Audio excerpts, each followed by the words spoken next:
Where should you expenses on your SaaS P&L? Let's find out in today's edition of SaaS Metrics School, helping SaaS operators master financial metrics to make more money, get promoted, and grow their business. So, this is a question that came in through my blog. So, if you have any questions, just throw it in the chat box there on my blog at the thesascfo.com. But a common question in this case is, where should I code my chief marketing officer? But this applies to all executive level VP directors in your business, and where should we code those leaders in your business?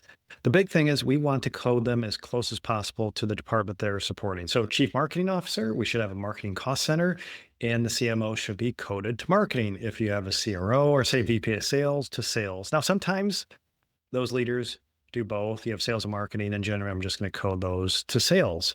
But think about your tech support, services, customer success. We want to code those leaders to their departments. Now, sometimes they have multiple departments that they manage.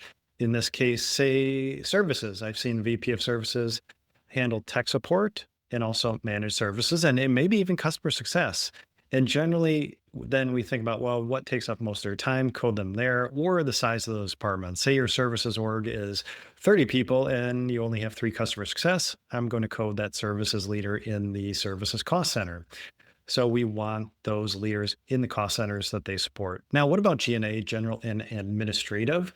That's got a mix. So we have CEO, CFO, your chief people officer, and it depends again on the scale of your business. If you have legal, et cetera, IT, those executives, VPs, directors will also be those type CEO, founder, CFO, chief people officer coded to the G&A cost center.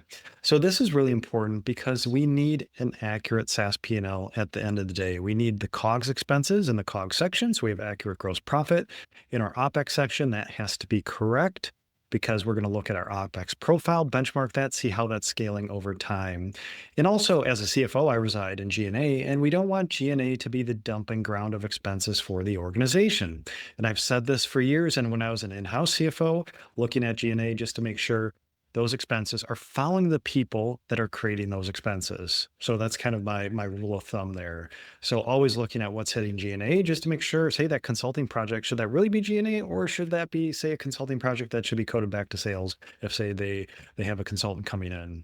So really important is coding accuracy, expense coding accuracy in your monthly close process. And just FYI, if you have outsourced bookkeepers, make sure they're closing your books by mid-month, mid-calendar month. And if you're in-house, if you have an in-house accounting team, closing by day 5. So really important to get those executives coded to the right spot.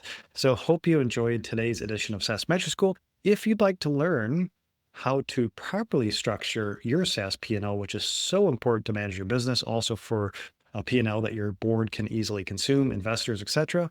I'll put a link in the show notes to how to properly structure your SaaS P&L, and you can take a look at that. That's one of my most popular posts and a top coaching session going through your SaaS P&L structure. So hope you enjoyed today's edition. Really appreciate your time today.